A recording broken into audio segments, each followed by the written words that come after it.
La historia está llena de horrores, pero pocos son tan escalofriantes como los castigos que sufrieron las mujeres en la antigüedad y la Europa medieval. Desde métodos crueles para causar dolor extremo hasta castigos inhumanos. Hoy exploramos algunos de los castigos más aterradores que marcaron la historia de la humanidad. Número 18. Burro español. Los capítulos de la historia pueden ser crueles y oscuros, revelando cómo la imaginación puede convertir una atracción placentera en sufrimiento. Montar a caballo puede ser placentero, pero subirse a un burro español es una autopista al infierno. Cada movimiento te hunde más profundamente en el abismo de la incomodidad o la muté. Comúnmente conocido como el caballo de madera, fue adoptado primero por la Santa Inquisición en Francia y luego en Alemania y España, ganando mucha prominencia durante el período colonial. Era brutal, ya que aseguraba el máximo dolor a las víctimas cortando sus cuerpos por la mitad, empezando por los genitales. Construido en forma de caballo, las tablas de madera se clavaban juntas para formar una cresta afilada que serviría como el lomo del caballo. Estas estaban sostenidas por 4 patas fijadas a un soporte de unos 6 o 7 pies de alto, con ruedas colocadas en la parte inferior de las patas para que todo el dispositivo pudiera rodar por el suelo. Tenía una cabeza y una cola unidas a él, lo que le daba la apariencia de un divertido caballo de madera. El agresor era obligado a sentarse en un caballo de madera, a veces con pesas atadas a los tobillos y las manos atadas a la espalda. Esto hacía que el borde afilado de la clavija de madera presionara más profundamente, cortando dolorosamente sus cuerpos, desgarrándolos lentamente. Se esperaba que mantuvieran esta posición durante horas, a veces días, hasta que se derrumbaran por un agotamiento severo o estuvieran al borde de quedar discapacitados permanentemente. La lesión resultante da como resultado un daño grave o permanente en el área genital, la mayoría de las veces provocando un shock o la muté de la víctima. La mayoría de las víctimas se desangraban hasta fallecer mientras aún estaban en el caballo de madera, y las que sobrevivían a menudo sucumbían a infecciones más tarde o quedaban lisiadas de forma permanente. Era fácil reconocer a alguien que había soportado esta tortura por la forma en que caminaba, su postura alterada para siempre por la brutalidad que había sufrido. Esto se debe a que una víctima del caballo de madera nunca podría volver a caminar de la misma manera, con la garantía de daño genital, una ruptura del perineo o un sacro roto, un gran hueso triangular en la parte inferior de la columna vertebral. Las mujeres que eran sometidas a esto perdían la capacidad de tener hijos. Número 17. Desgarrador de pechos. Desgarrar el pecho de una mujer como castigo suena impensable en nuestro mundo moderno, pero en la época medieval esto se consideraba una forma legal de justicia. Comúnmente conocido como la araña de hierro, el desgarrador de pechos era uno de esos instrumentos crueles que realmente te hace preguntarte cuán crueles e inhumanos podían ser los legisladores de la época medieval. Diseñado para destrozar y rasgar los pechos de las mujeres acusadas de adulterio, aborto autoinfligido, embarazo fuera del matrimonio o magia blanca erótica, a la sospechosa de este delito se la torturaba con este instrumento calentado. Sus 4 garras se sujetaban sobre sus pechos. Sujetándolo firmemente, el torturador lo giraba lentamente y tiraba de él, dejando los tejidos mamarios completamente arrancados. Si sobrevivía, su pecho dañado la marcaría de por vida. Nunca podría amamantar a sus futuros hijos. Por ridículo que parezca, en el siglo XIX era común encontrar madres solteras en algunas regiones de Francia y Alemania a las que les arrancaban los pechos del pecho por una u otra ofensa. Además, el desgarro de pechos era un método común de tortura utilizado para interrogatorios y castigos durante este período. Número 16. La quema de brujas. Imagina que te atan a una estaca con llamas que se elevan debajo de ti. Todo por un crimen que hoy parecería absurdo o ridículo. En la época medieval no hacía falta mucho para ser acusado de brujería, y la mute en la hoguera era el juicio automático para quien fuera encontrado culpable. Por cruel y horrible que parezca, era una norma generalmente aceptable en la sociedad de entonces, generalmente motivado por supersticiones religiosas. Los cazadores de brujas van en busca de personas que han sido etiquetadas como brujas o acusadas de herejía. En tiempos difíciles, como años en los que hay un brote de enfermedad, las comunidades y regiones a menudo buscan causas sobrenaturales. Las brujas eran vistas como una de esas causas sobrenaturales. Cualquiera que hubiera enfermado o sufrido una desgracia inexplicable podía buscar una razón mística entre las personas que lo rodeaban. Las acusaciones de brujería generalmente provenían de dentro de la comunidad víctima. La mayoría de las veces implicaban una disputa, después de la cual una de las partes involucradas sufría alguna desgracia o mala salud. Las personas acusadas de brujería confesaban bajo tortura que eran culpables. Algunos también implicaban a otras personas, acusándolas de ser también brujas. Por ridículo que pueda parecer, a menudo había poca o ninguna evidencia contra los arrestados por brujería más allá de rumores y acusaciones que eran difíciles de probar. Esto hizo que obtener una confesión durante el interrogatorio fuera vital para el juicio.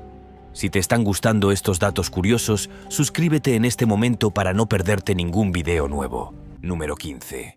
La brida de la regañona.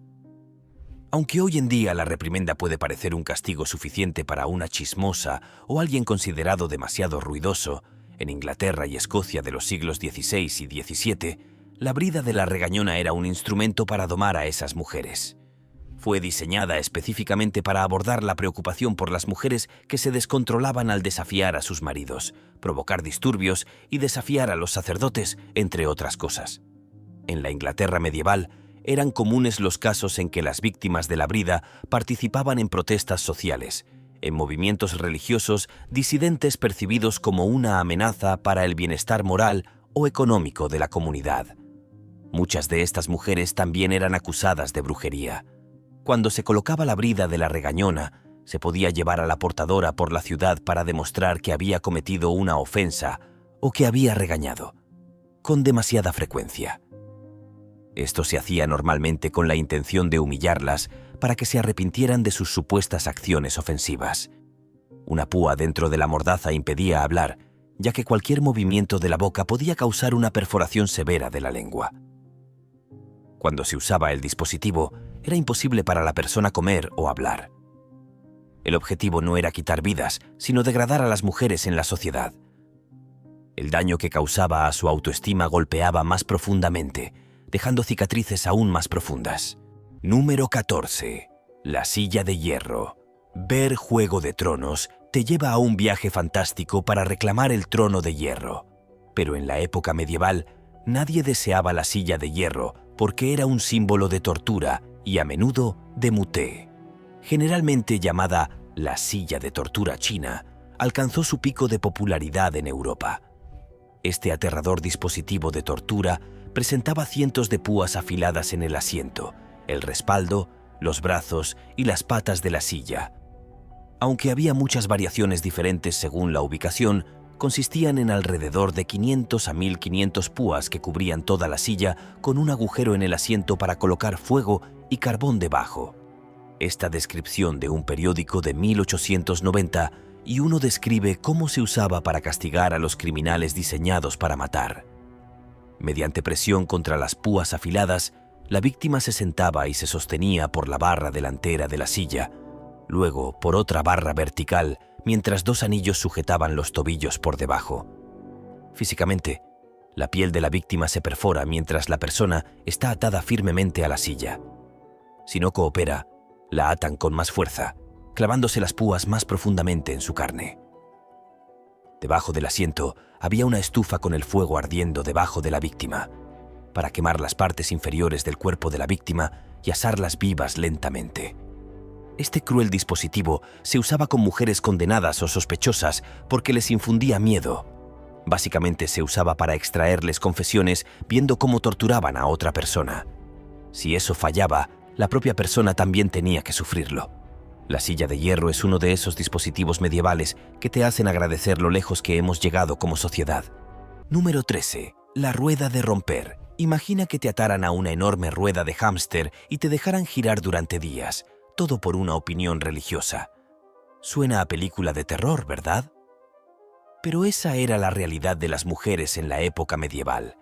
Reservada para los peores criminales, la rueda de romper estaba diseñada para infligir el máximo dolor y sufrimiento, a menudo ante una gran multitud.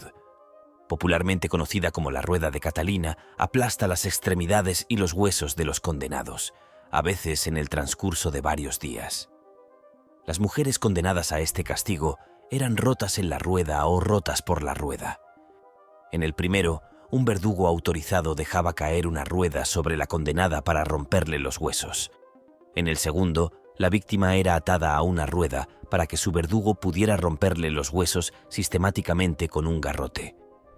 Después, la víctima solía quedar en la rueda durante horas o incluso días, con sus miembros rotos horriblemente entrelazados en los radios de la rueda.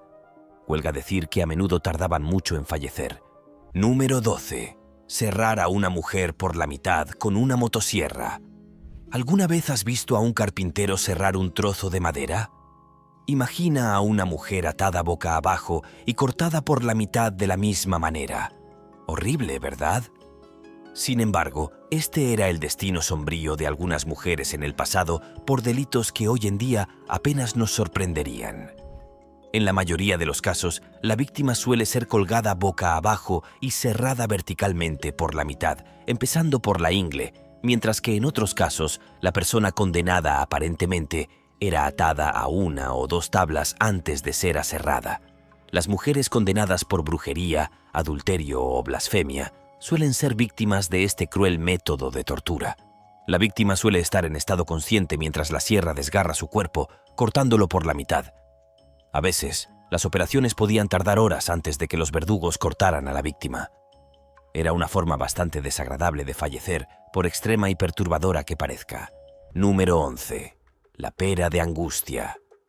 Se rumorea que este dispositivo de tortura fue desarrollado en la Europa del siglo XVII y combinaba la violación sexual con un dolor físico horrible, lo que lo convertía en uno de los instrumentos de agonía más brutales.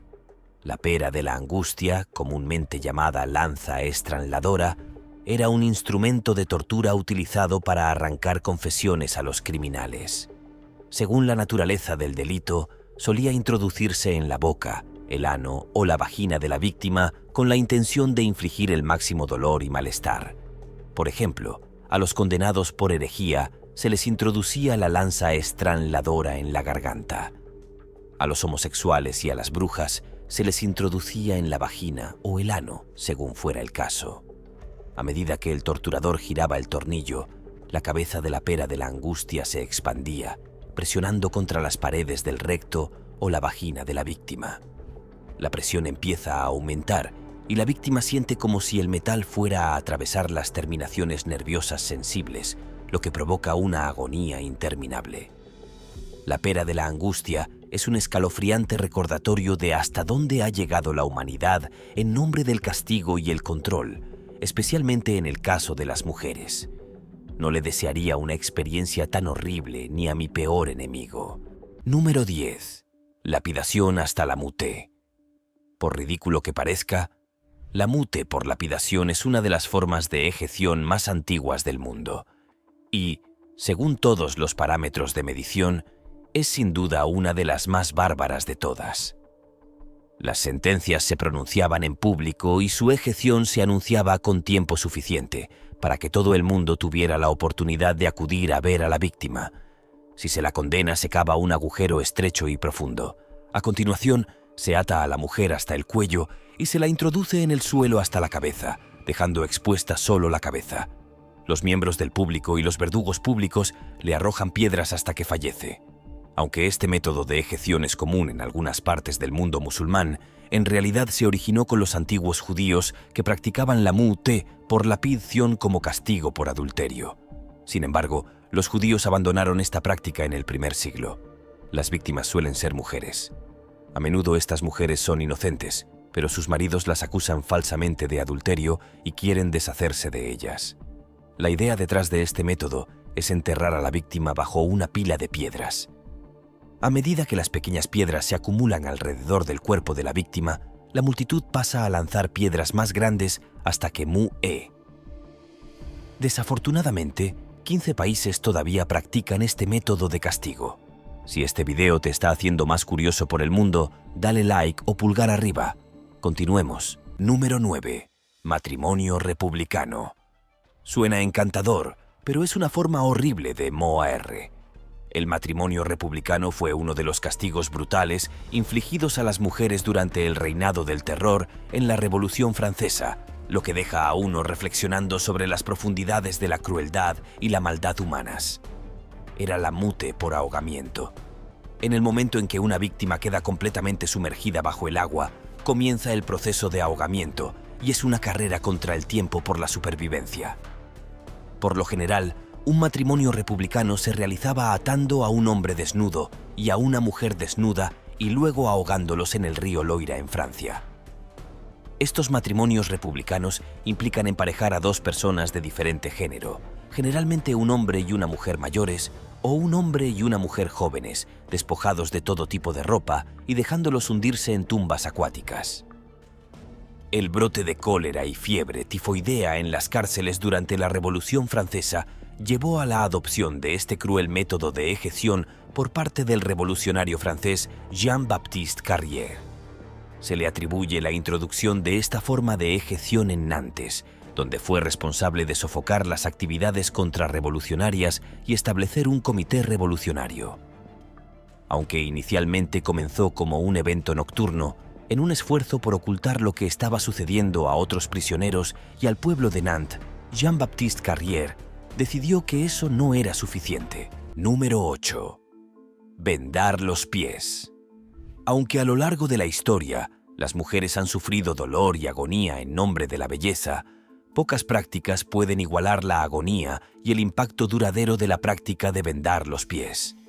Es una antigua costumbre china de envolver fuertemente los pies de una niña en tiras de tela para impedir el crecimiento futuro de su pie. Esta práctica fue popular en China durante muchos siglos y generalmente se cree que comenzó a principios del siglo X. Aunque originalmente comenzó como un símbolo de estatus entre las élites, la tendencia pronto se extendió a todas las clases sociales y afectó a millones de mujeres y niñas durante el siguiente milenio. Los pies pequeños tenían un atractivo bastante fuerte para muchos hombres en China. La forma de los pies vendados y el dolor que causaban hacían que las mujeres caminaran con un paso tambaleante y los hombres lo encontraban muy atractivo. Zapatos de loto. Unos zapatos especiales diseñados para resaltar el tamaño pequeño y la forma única de un pie vendado se convirtieron en un preciado accesorio de moda. Para comenzar el proceso de vendaje, se mojaba el pie de la niña en una mezcla de sangre animal y hierbas para ablandar la piel y los huesos. A continuación, se curvaban los dedos bajo el pie para que se rompieran todos los huesos. El pie seguía doblado hasta que también se rompía el arco del pie. Se envolvían vendas de algodón alrededor del pie para mantener los huesos rotos firmemente en su posición. Las vendas debían desenrollarse al menos cada 2 días para limpiar el pie y comprobar si había alguna infección, y luego se volvían a envolver aún más fuerte. Los huesos rotos normalmente no sanaban durante varios años, y cuando finalmente lo hacían, eran propensos a volver a romperse más adelante en la vida. Aunque esta forma de tortura puede parecer inimaginable hoy en día, pone de relieve las medidas extremas que la sociedad ha tomado con frecuencia en la búsqueda de la belleza. Número 7. Circuncisión femenina. Cortar los genitales femeninos sigue siendo llevada a cabo por muchas personas en todo el mundo. La Organización Mundial de la Salud estima que más de 200 millones de niñas y mujeres han sufrido alguna forma de mutilación genital femenina antes de los 15 años. También conocida como mutilación genital femenina, es un procedimiento en el que se cortan, dañan o modifican deliberadamente los genitales femeninos. Es más común en las regiones nororiental, occidental y oriental de África y algunas partes de Asia. Tiene como objetivo desalentar el deseo sexual de la niña. Generalmente la realiza un circuncidador tradicional que utiliza una cuchilla en condiciones insalubres con graves consecuencias para la salud. Se lleva a cabo desde días después del nacimiento hasta la pubertad y más allá, y en muchos casos, esta profesión causa complicaciones e infecciones que resultan en muté o lesiones graves. Las complicaciones comunes incluyen sangrado, infección bacteriana y problemas urinarios, entre otras. Las víctimas de esta tortura ya no son las mismas después de esta experiencia traumática. A veces sufren dificultades emocionales a lo largo de la vida, incluyendo depresión y ansiedad, pesadillas y otros problemas de sueño. Número 6. La doncella de hierro. Imagínese estar rodeada por la fría e implacable caricia del acero durante horas interminables, con la aterradora certeza de que no existe posibilidad alguna de escapar. Por escalofriante que pueda sonar, la doncella de hierro representaba la máxima manifestación del terror medieval. Este siniestro artefacto de tortura fue diseñado con el propósito específico de infligir una muerte extremadamente lenta y dolorosa a sus desafortunadas víctimas. Consiste en un sarcófago vertical con forma humana, cuyo interior está meticulosamente decorado con decenas de púas metálicas increíblemente afiladas, estratégicamente posicionadas para penetrar en el cuerpo de la víctima por ambos lados cuando la puerta del dispositivo se cerraba completamente. Lo más horripilante de este instrumento era que las púas no tenían la longitud suficiente para provocar una muerte inmediata al perforar órganos vitales. En cambio, estas eran deliberadamente cortas y ubicadas de manera calculada para que la víctima experimentara una agonía prolongada, falleciendo gradualmente debido a la pérdida de sangre, la deshidratación y las infecciones que sobrevenían con el paso de las horas o incluso días. Los historiadores señalan que las víctimas podían permanecer conscientes durante gran parte de este tormento, incrementando exponencialmente el sufrimiento psicológico. Sin embargo, a pesar de su notoriedad y presencia recurrente en la cultura popular como símbolo de la crueldad medieval, es importante destacar que el uso real de doncellas de hierro como dispositivo de tortura en mujeres es considerado actualmente un mito por la mayoría de los historiadores modernos. Número 5. Desfiguración facial. La brutal práctica de mutilar los rostros de las mujeres en la época medieval resalta crudamente las profundidades de la barbarie en esa época, cuyos ecos aún resuenan en partes del mundo hoy en día. Si bien los hombres también pueden sufrir algún daño facial traumático, la suposición de que el valor de una mujer se basa en su belleza fue, y sigue siendo, un fuerte elemento que los ha convertido en víctimas constantes de este castigo.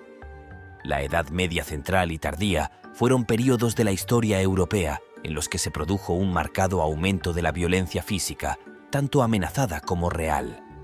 El juez tiene el derecho de castigar a una mujer o a un hombre con la mutilación facial como castigo, más frecuentemente en casos criminales como robo o traición. Las mujeres declaradas culpables de adulterio también son sometidas a este trato despreciable. En la antigua Roma, cortar la cara de las mujeres que habían cometido pecados era algo endémico.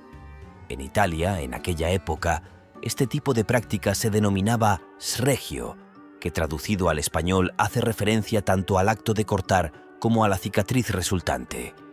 El corte más común era cortar la nariz, una forma de tortura codificada en la ley inglesa en el siglo XI durante el reinado de Canuto.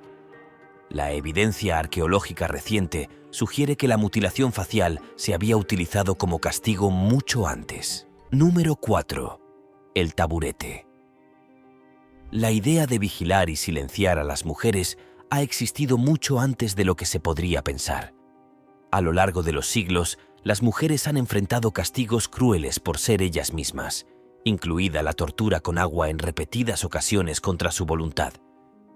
Entre mediados del siglo XVI y principios del XIX, un número incalculable de mujeres inglesas fueron sometidas a la técnica del baño como castigo por hablar fuera de turno o chismorrear demasiado. Era un ritual para castigar a las mujeres. En las ciudades de toda Inglaterra, las autoridades tenían taburetes para el baño cerca, que normalmente consistían en una silla de madera o hierro sujeta a una viga, desde la que se podía bajar a la víctima y sacarla del agua. Estos artilugios parecidos a balancines solían estar montados sobre ruedas para facilitar su movimiento. Aunque algunas comunidades los guardaban astutamente fuera de la vista, listos para ser trasladados a estanques o ríos en cualquier momento, otras los instalaban orgullosamente en posiciones permanentes junto al agua para ser utilizados cuando surgiera la necesidad. Los delitos castigados con el baño incluían el adulterio, la prostitución, la brujería y ser un individuo rebelde en la sociedad. También se podía agachar a los cerveceros de mala cerveza y a los panaderos de mal pan. Las comunidades locales también utilizan taburetes agachados como elemento disuasorio. Número 3. El cepo. Imagina que vas al mercado un sábado y ves a tu vecino inmovilizado por una tabla a sus pies en la plaza del mercado con una gran letra D de borracho sobre su cabeza. Una multitud se reúne a su alrededor, arrojándole tomates, lo que aumenta el caos. El cepo era un instrumento de vergüenza y humillación pública. Está hecho de dispositivos de madera o metal con agujeros para los pies que se usaron como castigo hasta principios del siglo XIX y se usaban para sujetar los pies de los infractores y mantener las piernas estiradas mientras la gente les arrojaba verduras podridas. Se suponía que el castigo era público. Por lo tanto, la persona que estaba en el cepo casi siempre era sometida a humillación por parte de la gente que vivía en la zona. Esto explica la razón por la que los cepos estaban ubicados en los mercados. Por lo general, los condenados llevaban una letra en su ropa para indicar su crimen. Un adúltero sería marcado con una A, un blasfemo con una B, un ladrón con una T y un borracho también llevaría una D. En algunos casos, estas letras incluso se marcaban a fuego en la cara del condenado. Una razón común por la que cada ciudad y pueblo en Inglaterra tenía cepo fue únicamente por la condición de los trabajadores promulgada en 1351 contra las mujeres rebeldes, los vagabundos y los borrachos. Si una mujer es problemática, rebelde o si un trabajador se niega a trabajar, el castigo resultante suele ser el confinamiento en el cepo. Esto generalmente significaba confinado en el cepo por los pies o los dedos, dependiendo de la gravedad de su ofensa. Pienso que este castigo era degradante. Número 2. La picota.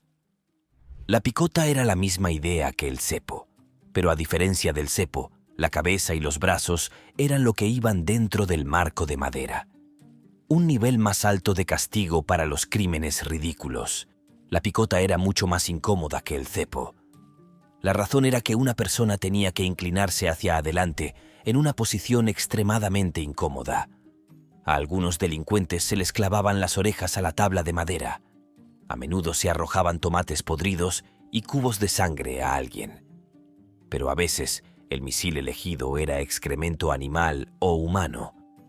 La picota fue diseñada para castigar a personas bien conocidas en la sociedad. Las mujeres, en particular las que eran críticas abiertas y eran tildadas de blasfemas, a menudo se veían sometidas a esta forma de humillación. Por lo general, se elegían los fines de semana para estos eventos, ya que atraían a grandes multitudes. Lo que le sucedía al condenado a menudo dependía del estado de ánimo de los espectadores, convirtiendo el evento en un espectáculo que la gente esperaba con entusiasmo. Algunas víctimas fueron atacadas con tomates, mientras que otras sufrieron consecuencias más brutales, con piedras que podían causarles lesiones graves o incluso la muerte. En los Estados Unidos de América durante el siglo XIX, los individuos más frecuentemente sometidos a la picota eran los esclavos. A menudo se los sujetaba al dispositivo y se los azotaba mientras estaban expuestos a la multitud. Número 1. El garrote. Reconocido ampliamente como uno de los métodos de ejecución más brutales de la historia, el garrote estaba específicamente diseñado para infligir un sufrimiento y un dolor intensos. Este método a menudo resultaba en una muerte prolongada, lo que permitía a los condenados soportar una agonía significativa antes de sucumbir finalmente. A fines del siglo XIX y principios del siglo XX, el garrote se utilizó en España como un método para proporcionar una muerte misericordiosa a hombres y mujeres que se arrepentían de su herejía durante la Inquisición española. En lugar de quemarlos vivos junto con los impenitentes, se los estrangulaba misericordiosamente con una cuerda afilada. Era una forma cruel y dolorosa de ejecutar a los delincuentes que afectaba tanto a hombres como a mujeres. La teoría general detrás del garrote era que cuando se apretaba el tornillo, aplastaba el tronco cerebral y mataba al recluso instantáneamente. Sin embargo, si el tornillo no alcanzaba el punto preciso donde el cerebro se une a la columna vertebral, simplemente se clavaba en el cuello del condenado mientras el collar de hierro lo estrangulaba. Este método generalmente implica estrangulamiento, que puede prolongar la agonía de la víctima, ya que a menudo tarda una cantidad significativa de tiempo en fallecer. El relato básico de la ejecución con garrote revela que la víctima era obligada a recostarse contra una tabla vertical mientras estaba sentada en un taburete. El verdugo se colocaba detrás de la víctima y giraba una larga barra de madera para apretar el collar de madera hasta que el cuello de la víctima se rompía. El collar se reforzaba con tiras de hierro o latón. Cuando se apretaba el collar, un gran tornillo que sobresalía del tablero de algunos modelos de sillas se introducía en la médula espinal del recluso y se introducía en su cuello. Pero hoy, estos métodos antiguos e inhumanos han quedado relegados a los libros de historia mientras seguimos luchando con nuestras definiciones de justicia y misericordia. Nos vemos en el próximo video.